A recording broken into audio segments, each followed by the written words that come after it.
Jaya jayalah SMA 3 untuk selama-lamanya, untuk selama-lamanya. Assalamualaikum warahmatullahi wabarakatuh. Perkenalkan, saya Dr. Syifa Amalia Hanif. Hari ini saya akan menjadi host di podcast Teladan episode pertama.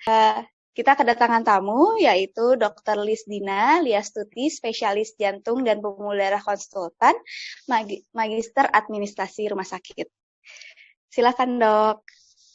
Assalamualaikum, Dr. Syifa, dan semua teman-teman, sahabat, alumni SMA 3. Senang sekali bisa bergabung, bisa ngobrol-ngobrol. Ya, ini bisa didengar oleh adik-adik SMA juga, Dok. Oh gitu, yang masih sekolah sekarang. Oke. Ya, betul. Baik, apa kabar, Dok? Bagaimana kesibukannya? Kabar kami alhamdulillah sehat, sekeluarga, lagi senang karena anak saya juga keterima di kedokteran, nembus. Wah, Masya Allah. Di mana, Dok? Betawi. Wah, alhamdulillah. Lagi antara dua sisi. Satu sisi lagi sibuk sekali karena dalam masa pandemi RSCM kan juga harus selalu siaga, siap melayani di pandemi ini. Betul. Segala macam tantangannya. Tapi di satu sisi tiba-tiba dapat info anak saya teriak-teriak katanya keterima. Waduh, lagi-lagi tengah-tengah rapat pas lagi ada teman SMA 3 juga yang datang, namanya Dr. Nila, menyerahkan sumbangan untuk anak-anak yang dirawat gitu ya. Jadi memang ini buat salah satu cerita awal nih bahwa SMA 3 itu kekerabatannya, kekeluargaan, silaturahminya tuh luar biasa. Sekarang ini saya udah lulus. Kan saya lulusan tahun 81 ya. Berapa tuh? Jadinya berapa tahun? Udah 20 tahunan. Udah nomor dandan. Tahun 2020, Nak. Nak jadinya. Oh iya. Dikurangin 1980 tuh, 1981, 39 tahun. Kita berteman.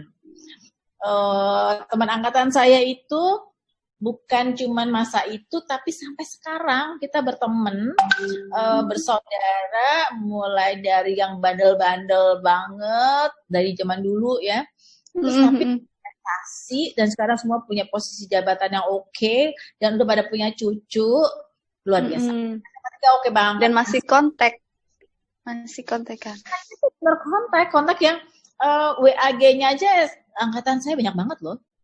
Ada WA 81, udah gitu lagi 81. Terus kelas 2 ada, saya itu 2 IPA 8. 1 IPA 5-nya ada. Jadi pokoknya kita semua itu lagi sih, tapi kayaknya seru aja gitu.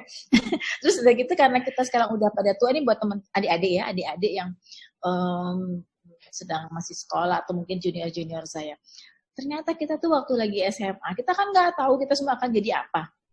Dan begitu kita udah mulai mature seperti sekarang, udah tua, ternyata kita jadi saling tolong. Jadi istilah KKN sebenarnya nggak salah juga ya. Ya nggak? Karena kita kita percaya kan sama dia. Terus kita juga tahu track recordnya dia, ya badung-badung tapi baik gitu kan. Nggak ada lah badung-badung yang gila. Kalau di SMA 3 mah semuanya baik-baik. Tapi badung aja gitu. Cuman ya kayak sekarang ya, contoh nih, saya kan angkatannya Pak Rahmat Gobel, ini ya nggak? Oh, ya. Terus di angkatan kita beliau sekarang wakil ketua DPR. Di MPR-nya ada sekjennya Maya, gitu. Nanti ada beberapa presdirnya ini coba, itu kita semua ternyata teman-teman gitu loh. Jadi kita seru aja gitu, gila ini. Dan kita kalau ketemu tuh bukan sombong-sombongan, asli, kan kita teman. Jadi kita share, kadang-kadang kita cuma cerita kuliner, cerita apa. Karena apa? Sekali lagi, suasana di SMA 3 tuh asik banget kan. Dan membuat kita sekarang tuh selalu ngenang zaman dulu kita gini ya, kita gini. Jadi seru gitu. Wow. Gila sebagai direktur rumah sakit terbesar di Indonesia, rumah sakit yang paling menjadi rujukan tertinggi di Indonesia. Jutek, capek, sebel, kadang-kadang stresnya tinggi banget. Tapi kalau kayak gitu tau nggak, kayak ini nih saya cuma buka WA group dan yang paling nggak membosankan adalah grup SMA. Wah, Maksi apa guys gitu ya. Kirim-kiriman yang semuanya pun juga gitu sih, WAG yang lain teman-teman SMA 3 yang angkatan lain. Ini seru. Terus ada grup lintas SMA 3. Mulai dari zaman yang tahun 60-an gitu sampai, jadi kita seru aja gitu di situ. Ya ada Mas Ikang Fauzi, ada Harida Fretes, siapa gitu. Jadi apa ya, saya mau cerita gitu bahwa sesuatu hal yang berat di hadapan kita, seperti dalam pekerjaan seperti kita sekarang, entah sebagai dokter, tapi juga direktur rumah sakit, sebagai ibu tengah, ternyata persahabatan kita di SMA 3 itu keren. Membuat kita punya satu pelampiasan yang asik. Refreshing gitu ya dok ya? Tapi juga produktif gitu. Jadi kita kayak saya tadi bilang, gue ada kerjaan gini, bantu dong ya gitu kan. Jadi meskipun keren gitu. Cheer up. Ya nggak sih? Solid banget ya dok ya, berarti. Angkatan 81 solid banget. Dan cemerlang gitu dok rezekinya. Luar biasa. Iya, alhamdulillah banyak yang begitu. Dan juga apa ya istilahnya ya, meskipun mungkin biasa gitu, tapi kita nggak masalah gitu ya, aja begitu ketemu ya udah saweran, pokoknya seru, nggak ada perbedaan, ada keren banget SMA 3. Kalau sebelum pandemi itu berapa kali dok misalnya reunian gitu? Kalau saya yang di kelas saya kelas 2 itu kapan aja mau ketemu aja, walaupun nggak rame-rame, nggak semua gitu ya. Ayo dong, mana karena saya kan di RCM deketnya Megaria. Saya bilang, aduh gila, makan jam kerja gue mana bisa gitu kan. Atau nggak ketemu sore di mana, saya bilang, aduh macet. Udah deketin saya, terus di situ tuh di Megaria. Mungkin di Megaria, anytime aja ketemu gitu. Atau nggak, neokin dong di ruangan rapatnya gitu. Boleh aja, saya bilang, makan siang di sini, saya makan sama teman-teman gitu. Seru deh. Inspirasi juga nih dok buat yang udah jauh-jauh gitu, ternyata yang lama pun masih benar-benar solid gitu ya dok. Jadi cerita tentang kenangan SMA 3 kalau dipikir-pikir karena udah 39 tahun, 40 tahun mungkin ya agak-agak lupa dikit, cuman ini yang ada di hati itu ya teringat tuh adalah kok gue masih deket banget sama mereka seperti saudara gitu kan. Ada kan apa sih yang inget di SMA 3 banyak lah, kita juga sama kan. Saya ingat cuman dulu kalau saya kan di kelas saya itu dekatnya ngadep ke lapangan di depan tuh ya, di halaman depan. Orang pada main bola lah, kalau nggak kita beli manisan mangga, sebenarnya cewek-cewek makan manisan mangga gitu. Apa atau kabur biasalah, kita juga zaman dulu saya ikut kabur loh. Lah di pernah kali atau enggak ya makan tahu cu ya kan gitu ya. Tapi ternyata nggak cuman masa di situnya yang ternyata buat saya berkesan ya, tapi setelah itu hal-hal yang terjadi selama SMA di SMA 3 itu kebawa sampai setelah kita tua, sampai kita keren banget dok. Nah masa-masa SMA boleh diceritain nggak dok? Apakah dokter tuh yang anak kupu-kupu gitu dok, atau yang organisasi banget gitu? Pasti aja tanya sama saya dong, orang yang lihat saya seperti apa. Kayak katanya sih dulu saya nggak tahu ya. Saya modelnya nggak punya banyak temen. Modelnya malu sih. Iya malu, saya kerjanya cuma ngeliatin, mau ngamati. Teman saya banyak, cuman modelnya yang gitu ya, misalnya oke, pergi bareng-bareng rame, tapi saya pasti orang yang dulu nggak banyak kenal saya gitu, nggak top lah gitu. Tapi saya tahu orang-orang topnya gitu kan. Terus apa ya, di organisasi nggak juga, biasa-biasa aja. Saya orangnya biasa-biasa aja kok. Kalau yang paling diingat nih dok, zaman masa-masa SMA misalnya ada yang lucu, pengalaman misalnya buruk gitu dok, kira-kira ada nggak dok? Lucu, banyak ya kan. Jadi deh. Tapi kita zaman itu kan zaman remaja banget ya. Mulai banyak teman yang pacaran kan. Ya nggak? Iya. Terus karena dari dalam kelas keluar di situ tuh ada pohon yang ada apa namanya bangku itunya itu semen itu. Iya. Yang situ ya, jadi kita di dalam kita teriak-teriak itu lucu aja.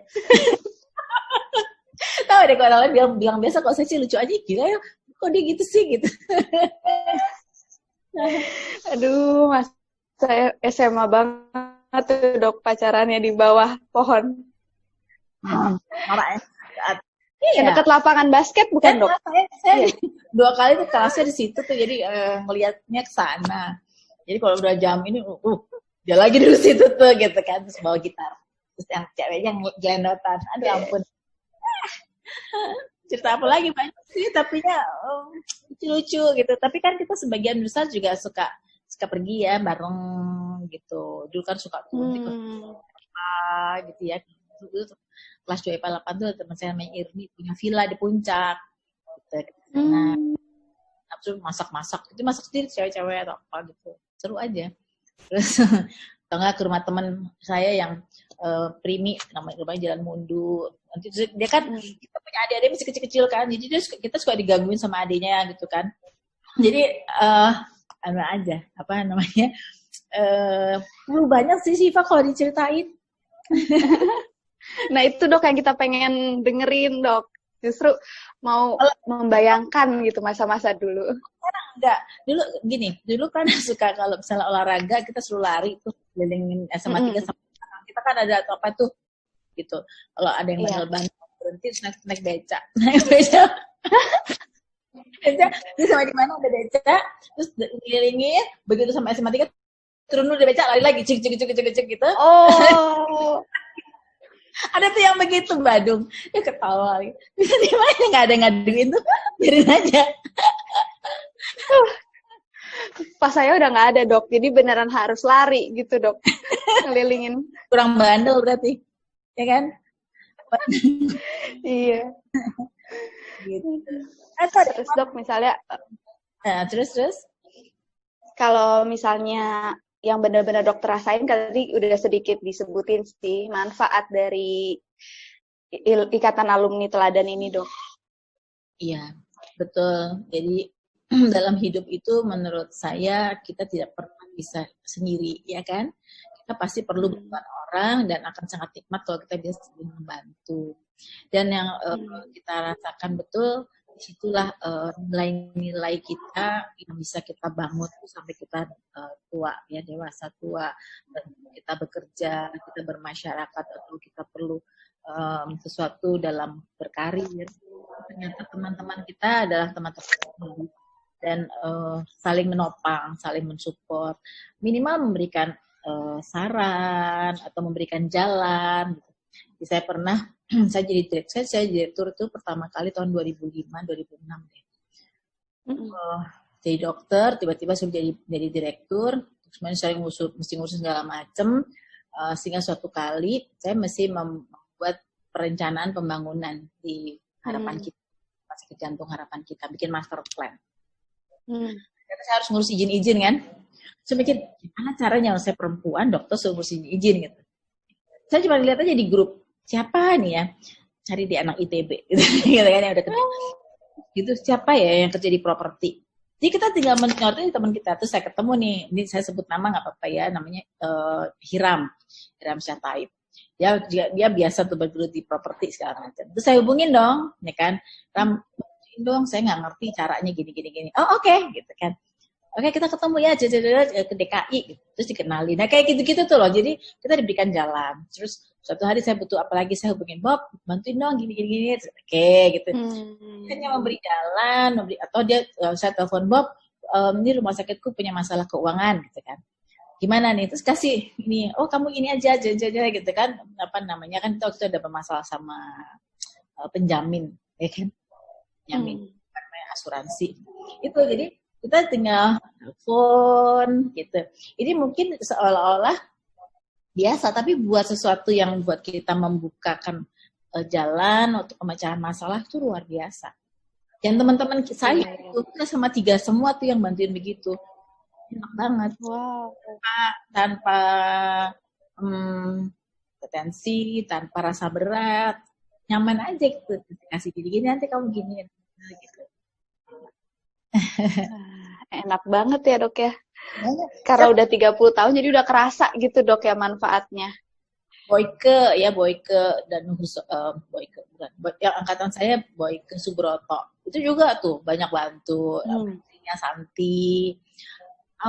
Dan angkat saya juga ada Nana Juliana yang sekarang jadi konjen di Houston atau apa gitu. Jadi kita memang nanti kalau kesini nginep ya gitu. Jadi kita selalu ada kemudahan karena ya kita berteman. Bukan karena kita mau menyalahkan kewenangan atau apa, tapi karena kita teman gitu. Jadi kita hore-hore asik-asik gitu ya kan. Jadi di masa tua kita tapi kita punya persahabatan yang membuat kita menjadi lebih nyaman.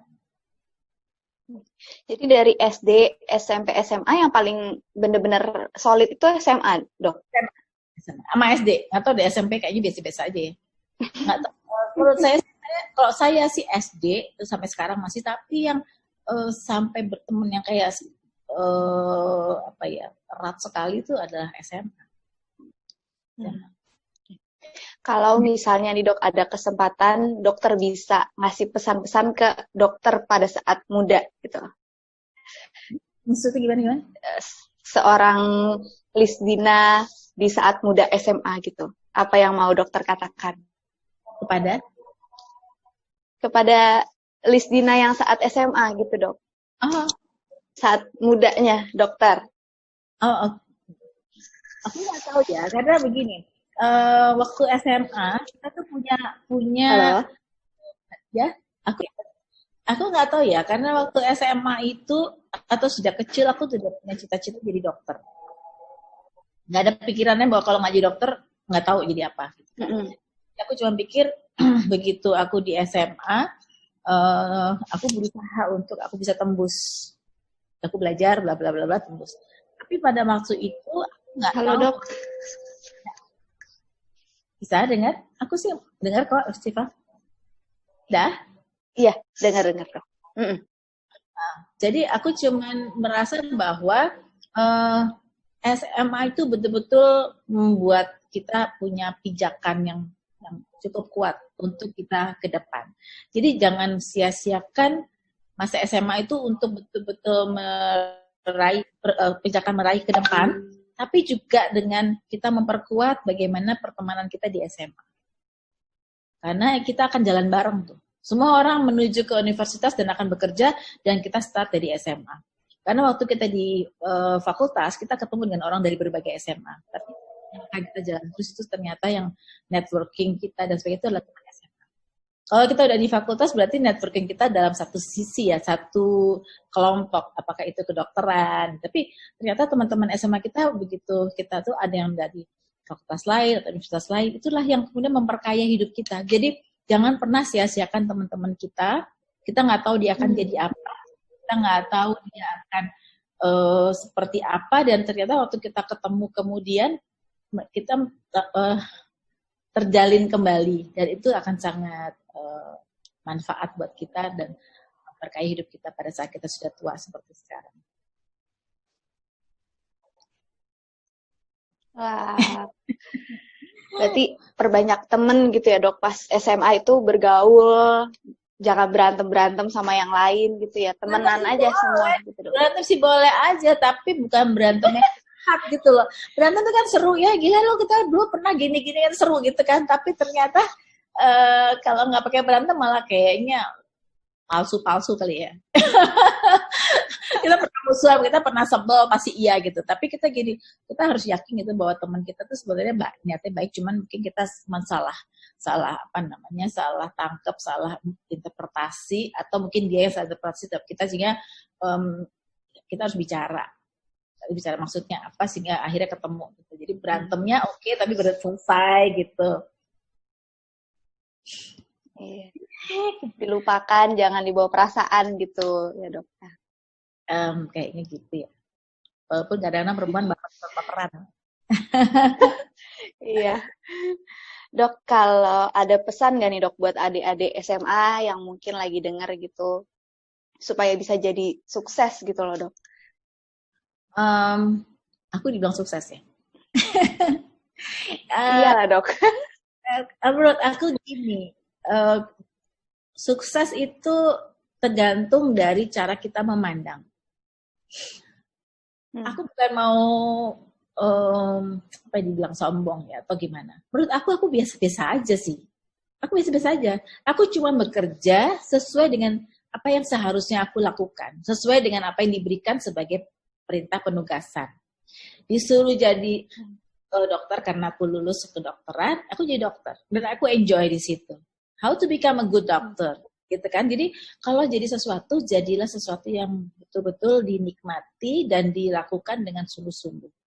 Aku bicara dengan pasiennya, ya kan? Bagaimana kita heal, bukan hanya kasus kasus penyakitnya, tapi bagaimana perasaannya dia. Jadi aku juga misalnya, aku dekat dengan anaknya, atau dengan istrinya, atau sebaliknya ya, dengan suami. Jadi aku bisa ngobrol sama mereka, lalu mereka merasa bahwa kalau ke dokter Riz itu, belum dikasih obat juga udah enak kan. Itu menurut saya ada suatu healing proses yang juga ini.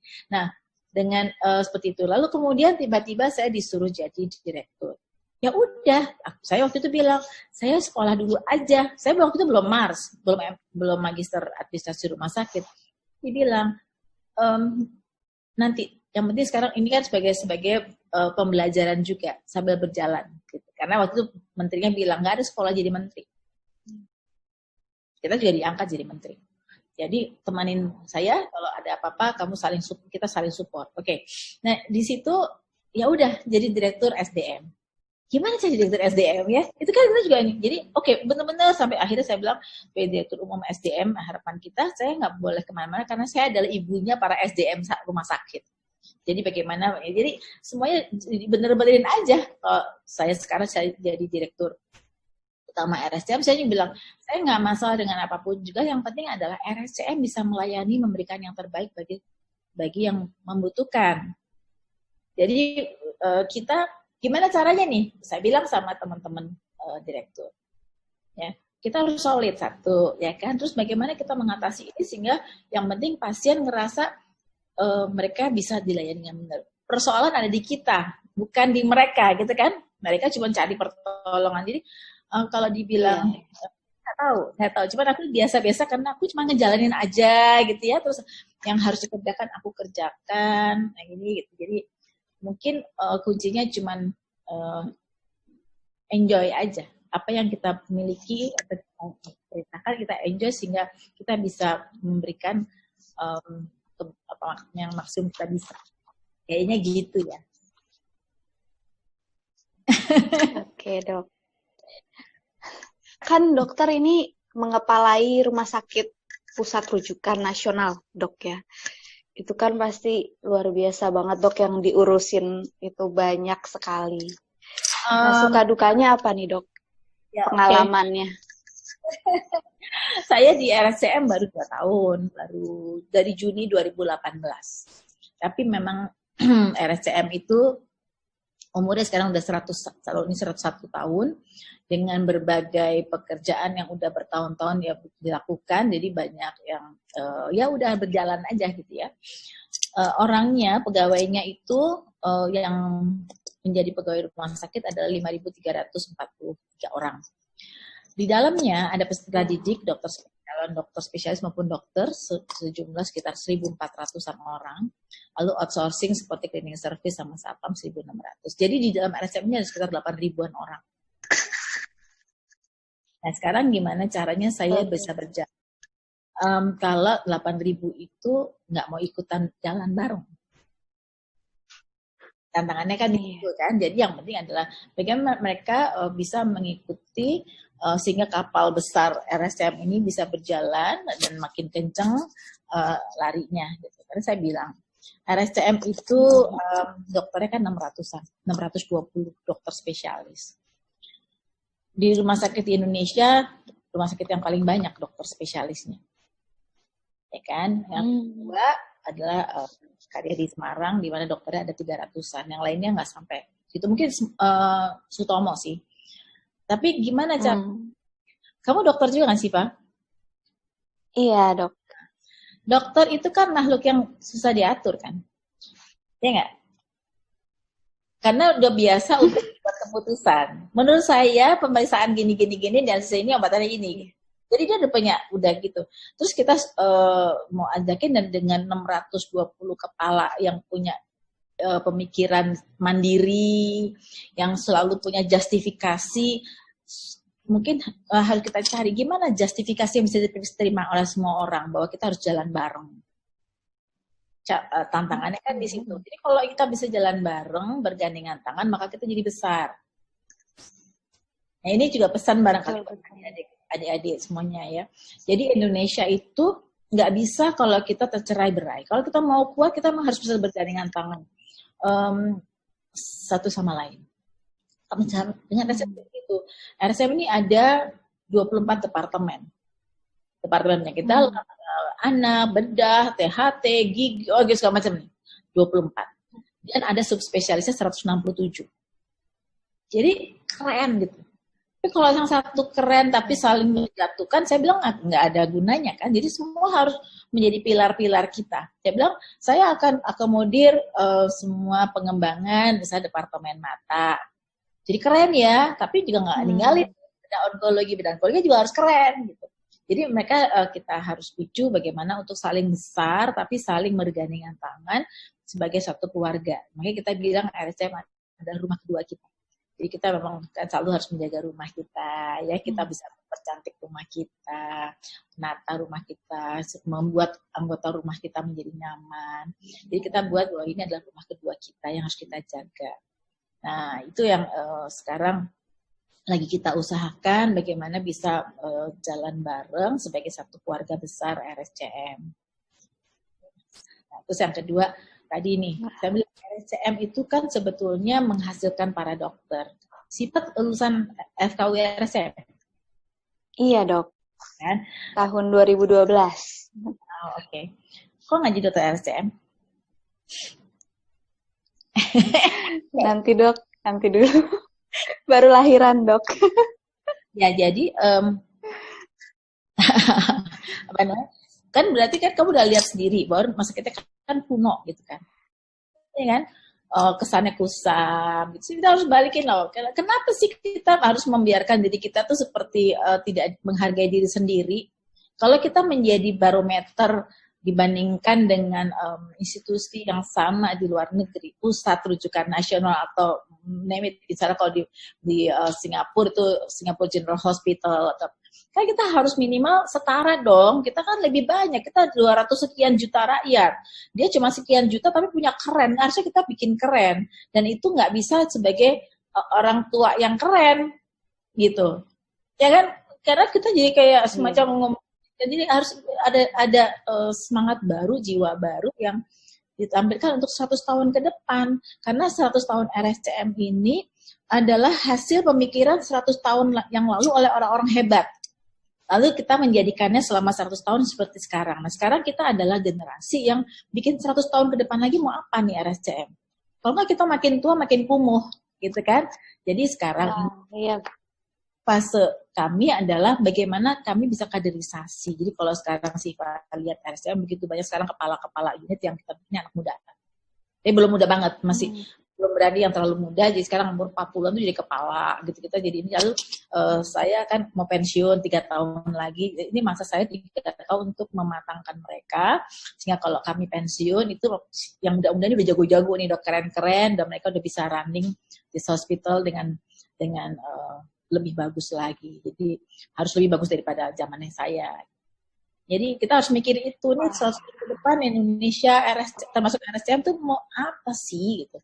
Kalau kita cuma gini-gini aja ya, yang negara lain udah pada lari, udah pada hebat gitu ya. Kan bukan cuma ilmunya yang kita pikirin, tapi sarana prasarana kita juga pikirin. Jadi jangan punya alat yang kuno dong gitu. Tapi nanti pasien-pasien kita gara-gara kita menganggap bahwa masa kita pusat nasional punya pemerintah tuh harus kumuh, ya enggak dong, boleh dong kita cari swasta, boleh dong ya kan? Gitu. Keren dok. Maksudnya yang muda, bukan yang tua-tua aja sampai benar-benar selesai gitu, tapi udah regenerasinya udah dimulai prosesnya itu dari Ya, makanya sekarang gitu. sekarang nih kayak Siva, kenapa saya tanya kenapa nggak RSCM? Dan juga adik-adik yang saya masih sekolah, ayo kalau mau bagusin RSCM, ayo saya akan senang gitu dengan pemikiran-pemikiran muda, karena kita akan ninggalin ini untuk generasi muda kan, 100 tahun ke depan. Itu siapa yang ngisi ini kalau bukan kalian-kalian yang bikin bagus lagi gitu. Jadi jangan nganggap bahwa RSCM itu nggak worth it buat kalian maunya, oh gue mau di swasta aja. Jadi punya negara nih, ya kan? Jadi kalau orang ngelihat rumah sakit Indonesia mana sih gitu, mana sih yang menghasilkan dokter-dokter, mana sih? Jadi kan dia ngeliatnya ke RSCM, RSCM harus bagus dong. Jadi harus bisa setara gitu ya, sejajar dengan di mata dunia. Dan itu siapa kalau misalnya bukan kalian-kalian lagi yang akan memanfaatkan dan membesarkan RSCM. Wah, inspirasi banget dok, luar biasa. Yang itu tertarik. Nah dok, kita ini dok, ada titipan gimana keadaannya di sana saat pandemi dan COVID-19 ini dok? Ya, jadi COVID itu ada. COVID itu beneran. Jadi kalau ada orang bilang ini adalah bohongan, itu jahat banget. Karena kita yang di rumah sakit, dokter, perawat, kita lihat betul itu mengerikan kalau memang kita udah kena. Ya, cepat sekali perjalanan penyakitnya. Jadi kita di sini yang pakai APD seperti astronot itu memang benar, kita harus pakai itu karena penularannya luar biasa. Korban sudah banyak. Di beberapa rumah sakit lain itu yang meninggal itu banyak sekali.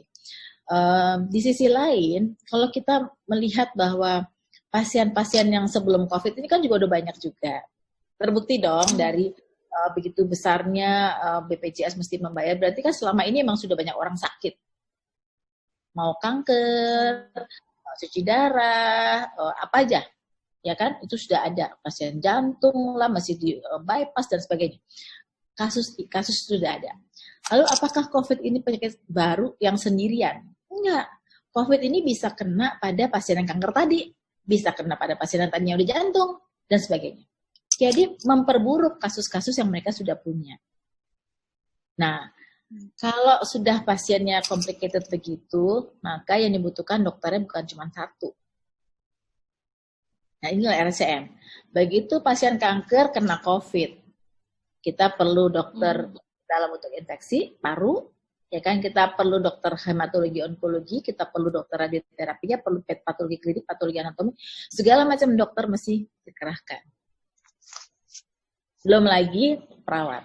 Kalau perawat merawat COVID, itu kan nggak boleh perawatnya dari COVID, ngerawat yang non-COVID. Jadi kita benar-benar konten mereka di dalam satu gedung yang supaya lain-lain. Artinya kita bisa membuat satu situasi yang agak sulit buat masyarakat ke depan karena masalahnya adalah itu. Bukan kita nggak mau bisa, operasi saya jadi mundur ya, gitu. Ya karena ICU-nya sekarang perawatnya lagi kita tarik ke COVID. Nah ini yang terjadi di banyak rumah sakit, gitu ya, bahwa kita semua sedang mengupayakan bagaimana satu mengamankan tenaga kesehatan kita dari penyakit yang sangat infeksius ini supaya mereka tidak tertular. Soalnya APD-nya juga harus dapat, usahanya mencari dan membeli itu juga perlu kekhususan supaya kita bisa memperoleh yang sesuai standar, karena juga kadang ada yang nggak sesuai standar kedokteran, masih bisa robek, bocor, dan sebagainya. Kita harus hati-hati. Bagaimana buat sistem shift mereka supaya mereka nggak kelelahan, supaya mereka nggak overload dengan, jadi viral load-nya nggak terlalu besar dapat gitu, dapat paparan, karena kan setiap ketemu orang kan dia dapat viral load-nya yang bertambah terus. Nah, jadi sungguh kesehatan itu mengalami banyak sekali ujian, cobaan, tapi kita harus bisa mengatasinya dengan baik. Tentu dengan support, ya kan? Bukan support berbentuk uang, support apa itu yang begitu-begitu ya, atau support, tapi support tolong jaga dan melakukan adaptasi kebiasaan baru. Distancing, pakai masker, cuci tangan, itu benar. Tolong melakukan, karena kalau teman-teman ngelihat ke rumah sakit rata-rata udah pada capek kita, karena banyak sekali yang tidak pernah berhenti, dan kita padahal juga pengen istirahat, karena kalau udah seperti itu biasanya tenaga kesehatan kita kan nggak boleh pulang kan mereka takutnya kalau dia pulang dia langsung nularin ke rumah. Jadi kita melakukan isolasi, dia nginep di hotel-hotel yang kita sewa sampai dia aman, jadi dia boleh pulang untuk ketemu anak dan keluarganya. Nah jadi kita udah capek, kita pengen bebas, kita juga pengen seperti kalian semua yang nggak pakai masker, yang bisa ke mall, kita juga kepingin. Tapi kapan selesainya nih kalau kayak gini terus? Karena belum saatnya udah pada banyak yang melanggar. Nah, jadi please jangan menganggap bahwa ini sesuatu yang mengada-ada. Ini benar ada virus yang menular, jadi kita harus melindungi diri kita, melindungi saudara kita, teman kita yang sekitar kita supaya tidak saling menularkan. Dengan itu aja, insya Allah kita bisa terus bisa mengurangi. Jadi memang virus itu benar ada dan jangan termakan hoax gitu ya dok ya, bahwa itu semua konspirasi gitu dok. Dan nggak produktif kita hanya memperdebatkan itu ya, daripada kita main di medsos ngomongin ini itu yang nggak jelas malah menyakitkan hati para nakes ya, tenaga kesehatan. Support aja dengan pakai deh itu gitu, pakai distancing, dengan menurunkan angka orang terpapar itu aja buat kita udah alhamdulillah gitu.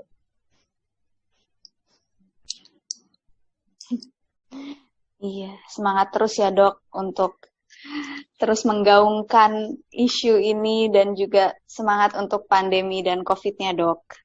Ya, insya Allah kita semua bisa terbebas. Dok, pertanyaan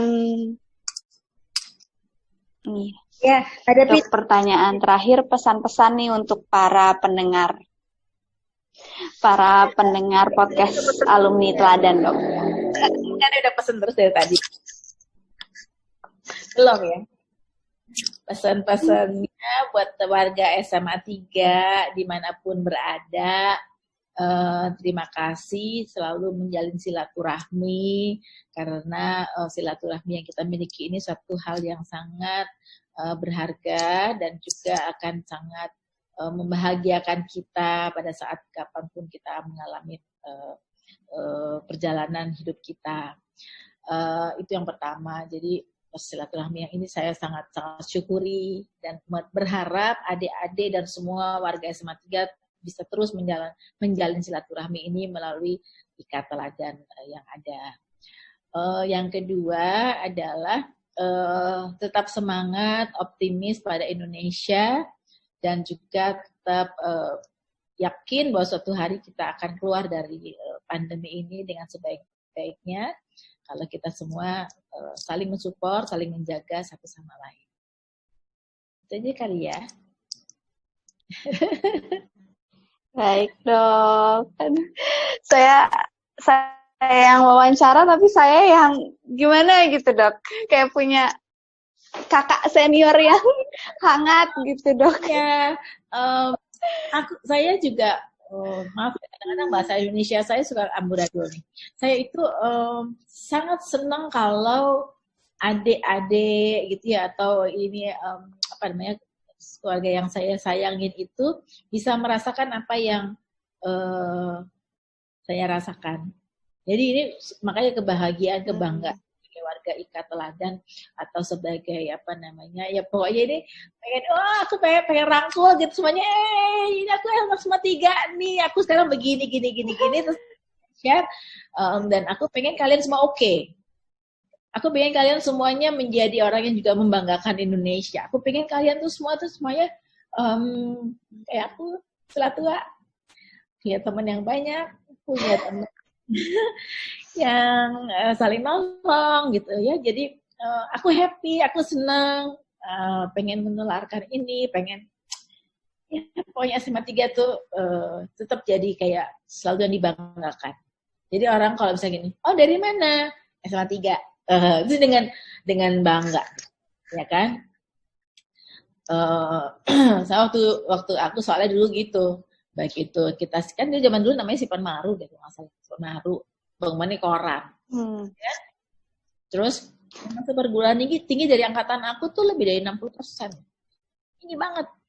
Jadi kalau bener-bener SMA 3 terkenal banget tuh, SMA 3 lagi gitu kan. Jadi ayo deh anak SMA 3 bikin sesuatu yang membuat kita akhirnya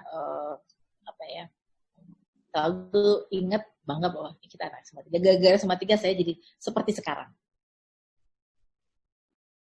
Dan aku lupa mau cerita, boleh ya sedikit mundur sedikit ya. Di sini di RSC banyak sekali anak SMA 3 loh. Profesor, dokter, jadi yang senior-senior aku SMA 3. Ada Prof. Tati tuh, Suhartati Gondowiarjo, radioterapi. Itu angkatan 72. 372. Ada beberapa dokter lagi yang angkatan-angkatan begitu. Jadi mereka lucu. Begitu ada saya masuk ke RSCM, yang diomongin bukannya apa coba. Dia cuma gini, kamu SMA 3 ya? Beneran. Yang diomongin, kamu tuh ternyata SMA 3 toh. Iya, Prof. 372, kamu 3 berapa? Saya 381. Jadi seru. Aksi yang diomongin sama 3. Terus waktu pandemi, kan pada nyumbang kan, APD gitu kan. Terus dia bilang gini, kita kan diwawancara sama wartawan. Terus udah gitu. Jadi yang menyumbang adalah alumni SMA 3. Ya kan? Itu saya pengen, jadi teman saya SMA 3 lo menyumbang gitu. Seru. Jadi SMA 3 itu benar-benar harus tetap dijaga lah itunya. Karena saya merasakan sampai sekarang kekeluargaan itu memberikan banyak manfaat, membawa kebahagiaan yang luar biasa. Mudah-mudahan nggak luntur deh. Luar biasa.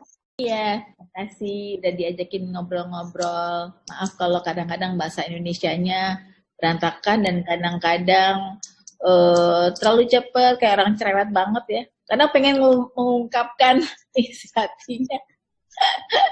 Saya cerewet banget. Nggak apa-apa dok, justru benar-benar menginspirasi banget gitu.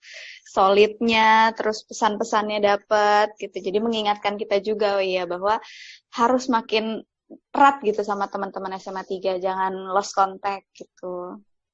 Iya, benar sekali. Jadi hidup kita tuh bukan ternyata yang periode itu Dokter terpisah. mungkin mau ada yang disampaikan lagi dok?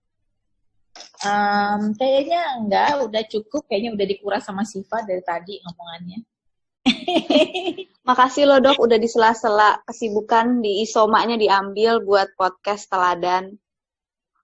Iya, mudah-mudahan ada manfaatnya bincang-bincang ini dan Siva ya membuat kita semua teringat bahwa setiap tahapan hidup kita itu pasti akan berkelanjutan jadi nggak pernah terkotak-kotak gitu. Jadi lanjutkan silaturahmi sebaik-baiknya dan kita akan terus merasakan manfaat itu tadi. Dan selanjutnya semangat buat Indonesia. Oh benar. Oke. Oke dok. Kalau gitu ditutup aja ya dok ya. Kalau udah nggak ada. Ya cukup ya. Nggak ada pesan-pesan lagi. Terima kasih para pendengar podcast. Terima kasih Dokter Lisdina untuk semua